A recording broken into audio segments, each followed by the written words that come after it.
특별한 날 술은 거의 빠지지 않고 등장하죠. 그러나 그 중에서도 더 특별하게 축하나 기념의 의미를 가지는 술이 있습니다. 그 술은 바로, 그런데 종류도 너무 많고 고작 12에서 3도 내외의 술이 왜 그렇게 비싼 건지, 또 막상 마셔보면 별로인 것 같기도 하고요. 그래서 이번 영상에서는 가볍게 듣는 와인 이야기, 샴페인이 가진 역사와 일화에 대해서 다뤄보도록 하겠습니다. 그럼 먼저 샴페인에 대해서 간단히 알아볼까요? 많은 분들이 의외로 스파클링 와인은 전부 다 샴페인이라고 알고 계시는데, 사실 이 둘은 같은 단어가 아닙니다. 샴페인은 프랑스의 샹파뉴 지역에서 재배된 포도로 전통적인 방법으로 만들어진 스파클링 와인만을 샴페인이라고 부를 수 있습니다. 그런데 이 스파클링 와인이 이탈리아에서 만들어지면 스푸만테, 스페인에서는 까바, 독일에서는 젝트, 그리고 같은 프랑스에서 만들어졌다 하더라도 샹파뉴 지역이 아닌 지역에서 만들어졌다면 클레망이라고 부릅니다. 이렇게 명칭이 다 다른 이유, 샴페인이라는 명칭을 사용하기 위해선 법적인 규정이 정해져 있기 때문인데요. 이게 어느 정도냐면 일본의 한 샴페인이라는 밴드가 그 밴드의 이름을 바꾼 일도 있다고 하네요. 유난인가 싶어도 덕분에 세상의 모든 샴페인은 다 맛있다 라는 말이 나올 수 있게 된 거죠. 그리고 지금 여기 보이는 와인들은 전부 다 샴페인입니다. 비교적 쉽게 접할 수 있는 엔트리급 브리 샴페인인데요. 이제 브리는 샴페인의 당도의 정도를 이야기합니다. 양조 과정 중 당분을 첨가하는 정도에 따라 구분된 타입인데요. 한국에서는 보통 브리 샴페인이 식전주나 음식과 같이 먹기 좋아서 많이 선호되는 타입입니다. 그럼 이제 이 뒤에 있는 샴페인들을 알아보기 앞서서 하나 먼저 이야기를 들어볼 샴페인이 있습니다. 많이들 들어보셨을 샴페인이죠. 돈페리뇽 빈티지 2003, LVMH 기업의 프리스티지급 샴페인이고요. 이미 마셔버린 병인데도 이걸 제가 왜 가져왔냐 하면 이 와인의 이름이 최초의 샴페인을 마신 사람으로 알려진 수도승 돈페리뇽의 이름에서 따왔기 때문입니다. 과거 와인의 발효 과정 중에 기포가 생기는 경우가 있었는데요. 그때마다 병이 깨져버려서 옛날에는 악마의 장난으로 생각했다고 합니다. 그런데 이제 그렇게 버려진 와인을 우연히 수도승 돈페리뇽이 마시고 이렇게 말했습니다. 이후에 페리뇽은 기포에도 병이 깨지지 않는 방법을 연구하기 시작하고 계속 발전되어서 지금의 샴페인이 탄생하게 되었는데요. 여기서 이 돈페리뇽이 최초의 샴페인이 아니라 이 샴페인은 그 이름만 따온 것입니다. 그러면 이제 첫 번째로 샴페인의 상징 나폴레옹의 샴페인 모에 데 샹똥 임페리얼, 방금 전에 돈페리뇽의 엔트리, 즉 보급형이죠. 세계 최대의 샴페인 하우스이자 F1 경기의 우승 세레머니 샴페인이기도 했었는데요. LVMH, 루이비통 모에 테네시 그룹명의 모엣이 바로 이 모에 샹똥이죠. 이렇게 딱 보면 패키지가 되게 옷을 입은 것처럼 예쁘고 화려하잖아요. 아무래도 패션으로 유명한 기업의 샴페인이기 때문에 이런 패셔너블한 패키지를 가지고 있겠죠. 이제 이 패키지는 원래 기본 패키지는 아니고 루이비통이 스폰서십으로 있는 유트 대회, 아메리카스컵 대회를 기념해서 나온 패키지라고 합니다. 이제 이 모에 샹똥을 마셨을 때는 크게 특징적인 게 느껴지지 않지만 뭔가 완벽하다고는 할 수 없어도 그래도 어디 모난 데 없는 기포가 강한 그런 샴페인의 전형적인 맛을 가지고 있다고 느꼈습니다. 두 번째로는 페프 클리코 퐁사르당 옐로우 라벨. 이제 모에 데 샹똥 다음가는 거대 규모의 샴페인 하우스로 같은 LVMH의 소유입니다. 여기서 페프는 과거라는 뜻인데요. 이런 이름이 붙어진 계기가 라 그랑담, 지금은 위대한 여성이라고 불리우는 이 마담 퐁샤르당 여사가 21살에 샴페인 사업을 하는 클리코 가문과 결혼을 하게 됩니다. 그러나 6년 만에 남편이 세상을 뜨고 이제 27살이었던 퐁샤르당은 과부라는 뜻에 페프를 붙여서 남편의 사업을 이어가기로 결심하죠. 그게 바로 페프 클리코 퐁샤르당 역사의 시작이었죠. 과거에 탁하고 걸쭉하던 샴페인을 맑고 산뜻한 지금의 샴페인으로 바꾸는 방법을 처음으로 고안한 사람이 바로 이 마담 퐁샤르당인데요. 게다가 그 방법을 혼자 독점하지 않고 세상에 그냥 공개하죠. 그렇기 때문에 샴페인의 어머니라고도 불리는 마담 클리코 퐁샤르당. 하지만 과부라는 단어 때문에 결혼식이나 결혼기념일 같은 날에는 선호되지 않는 샴페인이기도 합니다. 제가 오늘 가져온 다른 샴페인들에 비해서 약간 조금 더 무겁고 그런 숙성된 그런 느낌을 주는 아주 맛있는 샴페인입니다. 그러면 이번에는 결혼식이나 연인들의 기념일에 많이 사랑받는 샴페인이죠. 페리에 주에 최초의 브리 샴페인을 만든 하우스이기도 하고요. 이 샴페인 하우스의 이름이 남편 피에르 니콜라 페리에와 그리고 그의 아내 아델 주에가 결혼하면서 그들의 이름을 딴 페리에 주에라는 이름을 갖게 되었고요. 그렇기 때문에 결혼과 사랑의 상징이 되는 샴페인이기도 하죠. 이거는 많이 마셔보지는 못했는데 뭔가 달달한 그런 느낌보다는 화사하고 청량한 느낌을 주는 그런 기분 좋은 기억이 있는 샴페인입니다. 되게 로맨틱한 이야기를 가진 샴페인이죠.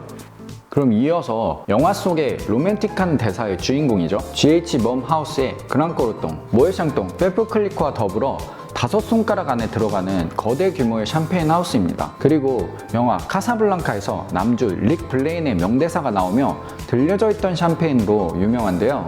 이제 이 샴페인은 병 모양이 되게 특이하죠. 프랑스의 훈장을 상징하는 붉은 리본을 두르고 있는 듯한 모양을 하고 있고요.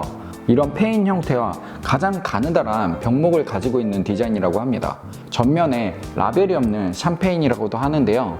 원래 패키지는 꼬르똥 루즈, 거기서 약 4개월간 더 숙성된 게 바로 이 그랑꼬르똥이라고 합니다. 제가 사실 이 패키지는 마셔보지 않아서 차이는 잘 모르겠지만 기존의 꼬르똥 루즈는 되게 튈 것 같지만 또 그렇지 않은 그런 오묘한 느낌을 주는 그런 와인이었습니다. 이제 이것도 F1 우승 세레머니의 샴페인이기도 했고, 그리고 또 재밌는 점은 우사인 볼트가 와인하우스의 CEO로 있다고 합니다. 그리고 다시 과부의 이야기로 넘어가서 로랑 페리에, 이 이름도 유젠 로랑, 그리고 그의 아내 에밀리 페리의 이름을 따서 만들어졌는데요.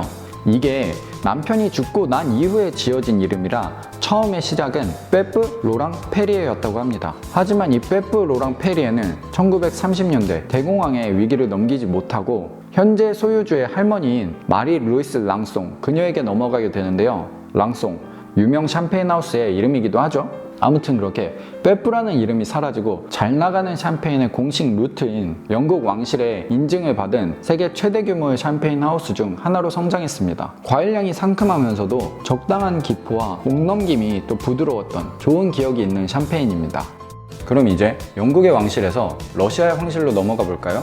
유럽뿐 아니라 러시아의 황제들도 즐겨 마셨던 샴페인입니다. 러시아의 황제는 항상 독사를 염려해서 병에 독극물이 들어있는지 안 들어있는지 알아보기 위해 이 밑바닥이 평평하고 색이 투명한 크리스탈로 된 병을 주문했었는데요. 그렇게 이 루이 로들의 프레스티지급 샴페인 크리스탈이 탄생되게 되었죠. 그리고 또 이 샴페인은 제이지와 그 비싼 샴페인으로 유명한 아르망디 브리냐, 거기에 관련된 되게 재밌고 유명한 일화가 있죠. 이건 정말로 많은 분들이 좋아하시는 샴페인입니다. 이걸 앞서 말한 샴페인들과 비교하자면 이 두 페리에가 수채화 같은 느낌이라면, 유화 같은 느낌을, 저 빼프클리코가 중후하고 고전적인 느낌이라면 이 루이 로드레는 조금 더 세련되고 우아한 느낌 가지고 있다고 하면 될까요? 자, 이번에는 왕실과 황실에 샴페인이 있다면 대통령의 관저에도 샴페인이 있죠. 바로 파리의 공항 이름으로도 익숙한 프랑스 전 대통령 샤를 드골이 좋아했던 드라피에, 현재까지도 프랑스 대통령의 관저에 공식 납품되는 샴페인의 이 하우스는 마케팅을 거의 하지 않아서 유명한 하우스인데요. 이 라벨이나 병 모양도 좀 심심하죠? 또한 특이하게도 소유주 감은 사람들이 산화 방지제에 알러지가 있어서 요즘 유행하는 내추럴 와인과 같은 유기농 방식의 제조 방법을 선택한다고 합니다.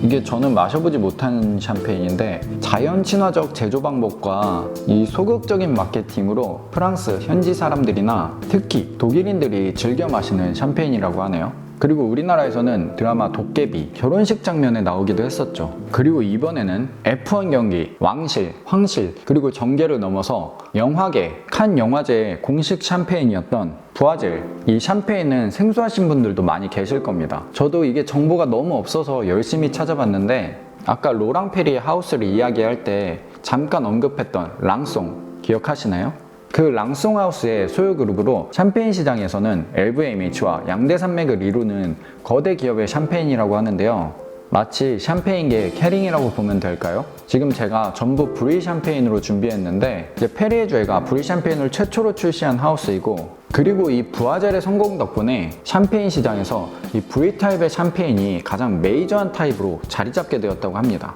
제가 이제 한국에서는 이 샴페인을 파는 걸 딱 한 번 봤는데 유럽에서는 되게 대중적인 샴페인이라고 합니다. 그리고 마릴린 먼로의 샴페인 파이퍼 아이직입니다. 다들 이 말 한 번씩 들어보셨죠?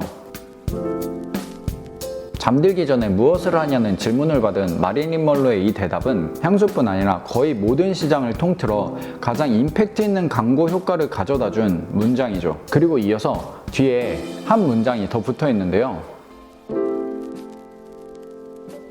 마리 앙뚜아네트의 술 등으로 이미 인지도가 상당했던 파이퍼 아이직이지만 이 먼로의 인터뷰 이후 정말 날개 돋친 듯 팔려나가기 시작했습니다. 지금도 이 세련된 라벨과 많은 스타들이 좋아하는 샴페인으로 아주 유명한 샴페인 하우스죠. 이건 개인적으로 제가 되게 즐겨 마시는 샴페인인데 가격이 오늘 소개한 샴페인들 중에서 비교적 저렴한 편에 속하고요. 상큼한 기포 뒤에 과일향이 느껴지는 그런 샴페인입니다. 전설적인 여배우 마릴린 먼로가 있으면 전설적인 팝스타는 마돈나가 있죠. 그 마돈나가 어딜 가나 꼭 챙겼다는 프레스티지급 샴페인 아무르도츠. 그 아무르도츠의 엔트리급 샴페인이 바로 이 도츠 브리 클래식입니다. 오늘 소개드리는 와인들이 거의 다 가격대가 비슷하지만 굳이 나눠보자면 조금은 비싼 편에 속하는 와인인데요. 그래도 도츠의 생산 구역은 역사적으로도 로마 시대 때부터 저명한 포도밭이 많은 구역으로 인정받고 있습니다. 맛도 그만큼 훌륭하고요. 거친 느낌은 있지만 기본적으로 고급스러움이 깔려있는 역동적인 조각상 같은 느낌이라고 할까요? 그럼 이번에는 되게 예쁘고 화려한 라벨이 붙어있죠? 앙드레 클로의 드림 빈티지 2005. 이제 보통의 샴페인은 빈티지가 표기되어 있지 않는데요. 샴페인이 생산되는 샹파뉴 지역은 프랑스의 북쪽 지역으로 일찍 추워지기 때문에 수확이 매년 완벽할 수는 없어서입니다. 그래서 포도 재배가 잘 된 해에는 특별하게 빈티지 샴페인을 만들기도 하는데요. 그리고 이 빈티지가 표기된 샴페인은 그 중에서도 어느 정도 고급인 셈이죠. 그런데 이 샴페인은 이렇게 빈티지를 가지고 있죠. 앙드레 클로의 하우스는 이 드림 빈티지 시리즈가 유명하고 또 가격도 그렇게 높게 형성되어 있지 않습니다. 이 라벨이 중세 유럽 접시의 문양처럼 화려하게 생긴 이유가 이 하우스의 가문이 15세기 베르사유 궁전의 궁정화가 출신이었기 때문입니다. 이게 신세계 계열사가 주력으로 수입하는 와인 중 하나이기 때문에 전국의 큰 이마트에서는 어디서든 볼 수 있는 샴페인이기도 합니다. 또 덕분에 한국에서는 3만원대에 꽤 괜찮은 샴페인을 만나볼 수가 있는데요. 뭐 품질이 일정하다, 일정하지 않다 뭐 이런 말이 많지만 저는 아직까지는 크게 실망해 본 적이 없기 때문에 자, 드디어 마지막 샴페인이죠. 개인적으로 굉장히 좋아하는 샴페인입니다. 바로 떼땅저. 1차 세계대전 당시 군 장교였던 피에르 떼땅저. 원래 그의 집안은 와인 중개업을 하던 집안이었는데요. 군 복무를 샹파뉴 지역에서 했습니다. 그때 그가 그 절경에 사로잡혀 전쟁이 끝나고 1932년 샹파뉴에 샤또를 사버리죠. 그렇게 2년 뒤 와인하우스로서의 떼땅저의 역사가 시작되었습니다. 세계적인 메이커치고는 역사가 되게 짧은데요. 그러나 그가 구매한 샤또와 포도밭의 역사는 깊죠. 그리고 탄탄한 가족 경영과 여러 디자이너들 간의 협업으로 현재 최고의 샴페인 하우스 중 하나로 자리매김했습니다. 마실 때마다 맛있었고 그 복합미라고 하죠. 그런 풍부한 느낌은 조금 떨어지지만 그래도 직관적인 맛있다라는 느낌이 바로 딱 느껴지는, 그리고 그 떼땅저 컬렉션 시리즈는 진짜 빈병이라도 너무나도 갖고 싶네요. 이번엔 이렇게 샴페인이 가진 12가지 이야기를 들어봤는데요. 분위기가 나지 않은 요즘 샴페인과 함께 집에서 분위기를 내고 싶은데 이게 가격이 싼 것도 아니고 또 무작정 접근하려면 어렵기도 하잖아요. 근데 저는 전문가도 아니고 또 맛을 느끼는 것은 개인의 취향이 다 다르기 때문에 이런 맛에 대한 평가나 분석보다는 샴페인이 가진 이야기를 그냥 간단하게 들려드렸는데요. 샴페인은 마실 때의 맛과 향만을 즐기는 것이 아니라 이렇게 병의 모양도 예쁘고 역사가 꽤 오래된 술이기 때문에 이런 재미난 이야기들을 함께 즐긴다면 더욱더 풍부하게 즐길 수 있지 않을까요?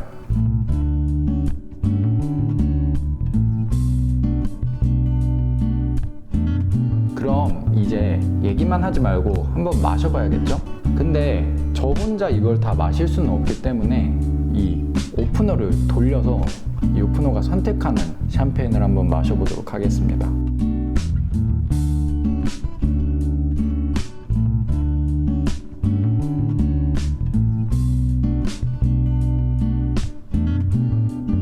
(5시간) 정도 이 칠링이 된 펠프 클리코, 이 뮤즐렛에 보이는, 처음에는 기포가 너무 강해서 이게 맛을 방해하는 느낌이 좀 있었는데 오히려 시간이 지나고 기포가 조금 더 줄어드니까 맛이 훨씬 더 풍부하게 느껴지고 정말 맛있는 샴페인이 됐습니다.